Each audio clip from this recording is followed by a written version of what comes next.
Bonjour la famille et bienvenue sur votre chaîne Sunu Galsen TV. On va essayer de faire de nouveaux contenus basés sur les réactions et les comparaisons. Et c'est là par rapport à nos youtubeurs préférés dont la communauté connaisse. Dans cette vidéo, on va revenir à la finale de la Ligue des Champions 2020, PSG Bayern München est gagné par le Bayern. Riles et Outsider seront les candidats de cette vidéo. Merci de suivre l'intégralité de cette vidéo. Si elle vous plaît, n'oubliez pas de laisser un pouce bleu pour le référencement. Sans plus tarder, c'est parti.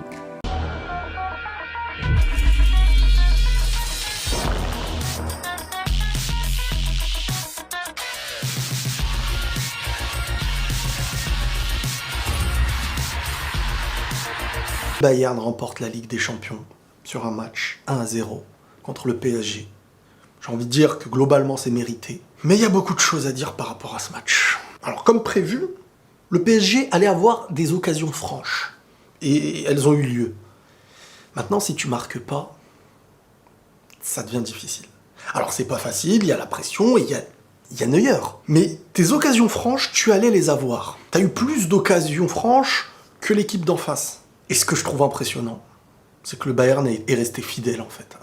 Le Bayern est resté fidèle à lui-même avec un jeu de maîtrise du début de la compète jusqu'à la fin, avec un intérêt à marquer, c'est-à-dire quand tu mènes au score aussi, tu continues d'essayer de marquer, donc, et tu presses le porteur, tu gênes le porteur. Alors on va me revenir très vite sur les individualités, parce que Paris, sans ces individualités, ne peut pas faire la différence. Le problème, il est là, c'est que quand en face, il y a les individualités, et il y a le collectif, Neymar, on peut lui cracher dessus tout le match, mais Neymar, à un moment donné, l'individualité, elle ne peut pas être là, aujourd'hui, demain, après-demain, dans une semaine, dans 2 semaines, à tous les matchs. C'est ça le problème, c'est que quand ton club ne compte que sur des individualités, et c'est grâce à ça qu'il fait ce qu'il est devenu ce qu'il est, et ben en face, c'est collectif. Et tout seul, tu ne peux pas porter une charge quand elle est collective en face. Ce genre de match-là, tu peux le gagner sur des actions individuelles. Mais quand tu ne comptes que sur l'individualité, on voyait, hein. Le PSG, c'était quoi la tactique? C'était de bien défendre et de jouer les contres simplement sur le minimum de passes en fait. Il n'y a aucun intérêt de conserver le ballon. L'intérêt, il était vraiment de lancer, de jouer sur Neymar, hein, de favoriser le meilleur porteur pour lancer le mec le plus rapide. Sauf que quand le collectif est en train de te sauter dessus, eh ben, ça fait très très mal. Maintenant, tu as réussi à avoir tes occasions sur la tactique demandée et tu les as pas mises. Gros respect à Neuer aussi. Parce qu'il te sort un match, en fait, voilà, c'est collectif. T'as un Neuer au niveau, t'as des attaquants au niveau, t'as un collectif au niveau, Alcantara au milieu qui a su gérer, le chef d'orchestre, j'ai envie de dire. Défensivement, ils ont quand même fait le taf. Point même, ou même ton meilleur joueur du match, Coman, qui a esquinté Kehrer, comme prévu. Comme prévu, Kehrer aurait été le point noir aussi défensivement, et les individualités n'auront pas pu sortir du lot, ce qui fait que tu ne peux pas remporter une finale quand tu es dominé, j'ai envie de dire de A à Z, et j'ai envie de dire bravo aux Allemands, bravo au Bayern. Franchement, ce qu'ils font pour moi, je trouve c'est très rare de voir une équipe qui ne se renie pas, qui vraiment va pour jouer son football, et a confiance en son football, de la ligne, du gardien de but jusqu'à la ligne offensive. Ils font avec ce qu'ils ont. Leur meilleur joueur du match, celui qui a marqué, non, tranquille les gars, on a dit que ça allait tourner comme ça, bon bah tu sors. Combien d'équipes va te sortir celui qui vraiment fait les différences? C'est parce que tu as confiance en ton équipe et en ton banc. Et j'ai envie de dire que c'est mérité. Alors Paris n'a pas à rougir, parce qu'ils vont en finale. Maintenant, c'est sûr que dans ta tête, tu te dis, mais est-ce qu'on arrivera à revenir à ce niveau? Est-ce qu'on arrivera à revenir à ce niveau de la compète? Est-ce que le format qui revient après, s'il revient en match aller-retour, est-ce que ça va aller dans notre sens? Tout allait en fait dans le sens, le PSG a fait ce qu'il fallait. Mais au final, voilà, t'arrives sur un morceau quand même, parce que battre ce Bayern, faut vraiment les détails qui vont dans ton sens. Si tu rentres pas si tu n'acceptes pas les petites choses, les petits détails, les moindres occasions les plus importantes, tu vas te manger un but et mentalement tu vas devoir gérer le match d'une autre manière. Les individualités qui savent qu'on ne comptera que sur eux pour faire la différence, savent que ils devront eux-mêmes compter que sur eux. Donc à un moment donné, il y a cette pression qui fait que t'es en difficulté. Faut accepter que Neymar puisse être en difficulté, mais il ne peut pas compter globalement sur ce qu'il y a à côté. Il va faire quoi? Une passe à Kerrer, commencer à faire un appel? Il n'y a pas la maîtrise collective au PSG, du moins pas encore assez collective. Et cette équipe du Bayern, pour moi, est simplement meilleure en fait. Donc le regret, il est d'être arrivé jusqu'au bout pour ne pas la prendre. Mais sur un match, tu peux regretter d'avoir pas été au bout de tes occasions, tellement mérité pour le Bayern en fait à mes yeux. Chaque joueur du Bayern en fait peut être fier de lui. Est-ce que chaque joueur du PSG dans ce match-là peut être fier de lui? Mais est-ce que à un moment donné, il faudrait comprendre qu'aujourd'hui, tu peux aller très loin parfois avec des individualités. Mais la réalité te rattrape parce que l'équipe qui est arrivée jusqu'ici grâce à un ensemble a plus de choses que toi. Il y avait plus de 60% de maîtrise du ballon. Le PSG à la base n'est pas habitué à être une équipe qui ne joue pas, qui ne fait que rester derrière et attendre. Neymar, c'est des joueurs qui ont besoin de jouer au ballon, de se mettre en confiance. Kylian, qui revient de blessure, qui à la base on ne savait même pas s'il allait jouer, ils sont mis dans le bain.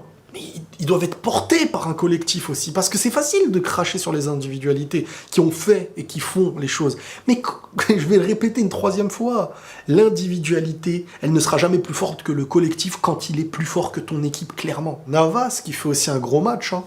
Navas qui a stoppé des bons ballons, Navas qui a été sérieux, et le symbole en fait du but du Bayern, c'est que c'est Coman, joueur formé au PSG. Ça met une petite claque en fait, ça met un petit truc en plus pour le supporter parisien. Bref, de toute manière, hein, là on reste sur une vidéo à chaud d'après-match. On fera l'analyse vraiment grâce à vos retours, à vos questions de supporters parisiens ou d'autres. Et on fera une vidéo bien plus analyse de cette rencontre, de cette finale. Et pourquoi pas de ce parcours que je vais vous mettre, que je vais vous demander de répondre sur Twitter. Voilà à peu près les amis. Hein, des regrets pour les Parisiens, forcément. Parce que des situations comme ça, tu sais pas, quand tout commence à revenir dans ton sens. Oui, après il y a des joueurs comme Verratti qui rentrent en jeu, qui n'ont pas le rythme, mais on sent quand même que c'est un autre niveau, une finale de Ligue des Champions. Parce qu'un Verratti qui n'a pas de rythme s'amuse toujours, habituellement, dès qu'il a le ballon et tout. Là, tu sais que quand il a le ballon, ça de le perdre à chaque fois. C'est là où je vous dis à chaque fois, et je reviens sur ces détails-là, pas pour dénigrer Verratti, mais pour vanter ceux que vous dénigrez qui gagnent des Ligues des Champions dans certains postes, en disant Verratti bouffe lui, Verratti bouffe lui, Verratti bouffe lui.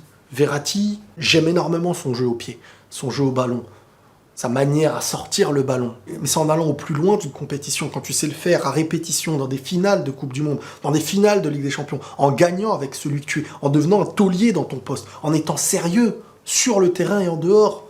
Parce qu'en étant sérieux en dehors, tu pénalises pas le terrain. Et un mec comme Icardi, par exemple, ça a pénalisé. Peut-être qu'aujourd'hui, un Icardi, s'il était titulaire avec son meilleur niveau, ça aurait été mieux pour un Kylian dans l'aile. Le Bayern a gagné la finale de la Ligue des Champions en battant le Paris Saint-Germain 1-0. Aujourd'hui, sincèrement, on va être très très sérieux. C'est l'expérience qui a gagné. Il n'y a rien à dire. Les Bavarois sont plus expérimentés. Les Bavarois ont gagné le match sans aucun problème. Oui, c'est vrai que les Parisiens avaient leur chance. Et c'est là où moi, j'en veux à deux joueurs parisiens. Si aujourd'hui, j'avais été fan du Paris Saint-Germain, j'en voudrais à Mbappé en Neymar. J'en voudrais d'abord à Mbappé. Pourquoi? Parce que Mbappé aujourd'hui, à chaque fois il dit il veut pas qu'on lui parle d'âge. Il n'y a pas de problème mec, on te parlera pas d'âge. Mais à un moment donné on te parle d'âge parce que tes performances, on voit que c'est des performances de gamin. Aujourd'hui Kylian, on s'attend à ce qu'il claque des buts, il est incapable de claquer des buts. Il est parti jusqu'à ce que l'arbitre a sifflé hors jeu. Il a sifflé hors jeu, il est tout seul devant Neuer. Mec marque le ballon, il n'y a personne. Lui-même il savait pas que l'arbitre avait sifflé hors jeu. Neuer savait que l'arbitre avait sifflé hors jeu. Il a frappé le ballon, il a quand même raté. Aujourd'hui Mbappé, on aurait pu jouer pendant 2 jours, 3 jours, 4 jours, je sais pas mec, je me trompe, pendant 1 jour, 2 jours, 3 jours, 4 jours, autant de temps que vous voulez. Aujourd'hui Mbappé, je suis désolé, je pense qu'il n'aurait pas marqué. Pourquoi?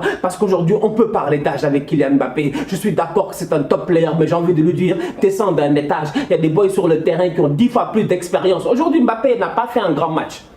Est-ce que Gnabry a fait un grand match?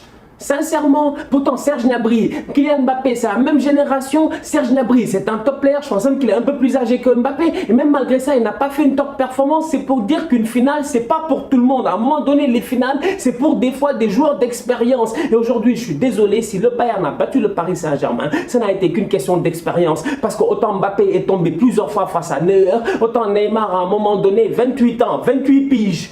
28 piges, il agit encore comme ça. Tu es mené 1-0, il commence à se frustrer, il prend un carton jaune. Mais mec, motive tes coéquipiers. Combien de fois je suis là dans le match, je regarde Lewandowski, je le vois en train d'applaudir, en train de motiver ses coéquipiers. Lewandowski n'a pas fait le meilleur match de sa carrière, mais Lewandowski aujourd'hui, en termes d'applaudissements, il a fait le meilleur match de sa carrière. Donc derrière, je me dis, mais Neymar, fais la même chose. Tu as une finale, c'est one shot, c'est une balle, tu dois gagner. Gère-toi, motive tes troupes, tu le fais pas, tu te frustres, tu gardes le ballon, tu perds des ballons en fin de match.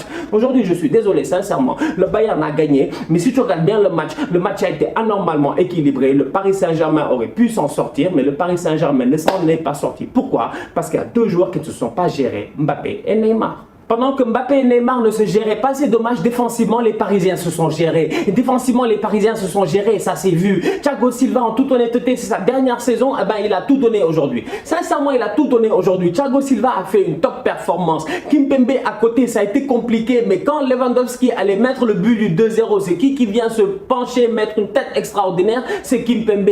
Bernat, de l'autre côté, j'en parle même pas, il a fait une top performance lui aussi. Pourquoi? Parce que Bernat, aujourd'hui, on le sous-estime beaucoup, il est très underrated. Mais Bernat, si tu analyses les choses objectivement, c'est un top player. Bernat sait tout faire, il sait défendre. Aujourd'hui, quand il fallait défendre à un moment donné sur Gnabry, il l'a fait. D'ailleurs, Gnabry n'a pas fait le meilleur match de sa carrière. Pourquoi? Parce qu'en face de lui, il avait Bernat. Quand il fallait défendre sur les... Comment ça s'appelle sur les combinaisons entre Gnabry et Kimmich, il était là aussi. Aujourd'hui, Bernat, sincèrement, il n'y a rien à dire, il s'est géré. D'un autre côté, Kerrer, il a souffert. Pourquoi? Parce que Kerrer, en face de lui, il avait Kingsley Coman. Et Kingsley Coman, je l'ai dit ici plusieurs fois, dans la percussion, c'est difficile de faire mieux que Kingsley Coman. Il a une conduite de balle qui est magnifique, mais en plus de ça, il a une vitesse qui est extraordinaire. Aujourd'hui, Kingsley Coman, Alphonso Davies, les deux sur le côté, offensivement parlant, ils ont failli tuer Kerrer.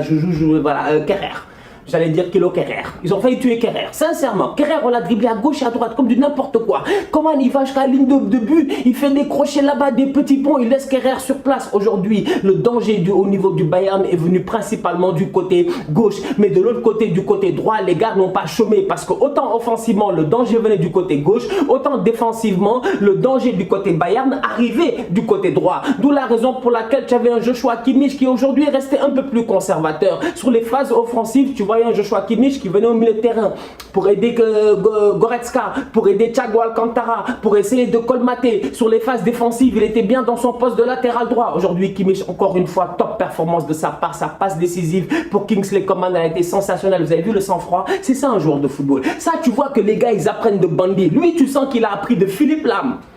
Mon gars, il a pris le ballon, il s'est posé. Tu sens réellement qu'il a respiré 4 fois, qu'il a regardé la situation, toutes les CNTP. Il a vu les mouvements, il a vu Lewandowski là-bas, Müller là-bas, il a vu Coman là-bas. Il a fait, tiens, prends tête de Kingsley Coman, but. Sincèrement, il n'y a rien à dire. Aujourd'hui, les Bavarois sur le terrain, ils se sont gérés. Les Bavarois sur le terrain, ils se sont gérés et c'est passé à travers la classe d'un joueur, Thiago Alcantara. Mais quel joueur? Sincèrement, rien à dire. Regista, quarterback, je ne sais pas comment l'appeler. Le mec, il est derrière, il est à la bagatelle, à la ficelle. C'est lui qui gère le jeu. La dernière fois, j'avais dit que c'est la boussole. Effectivement, je maintiens, je persiste et je signe. C'est la boussole de cette équipe-là. C'est lui qui, aujourd'hui, réussit à réguler le jeu du Bayern Munich. Au milieu de terrain, quand tu as un Goretzka qui fait box-to-box, qui est capable de marquer. Parce que Goretzka, tu le mets devant les buts, il marque.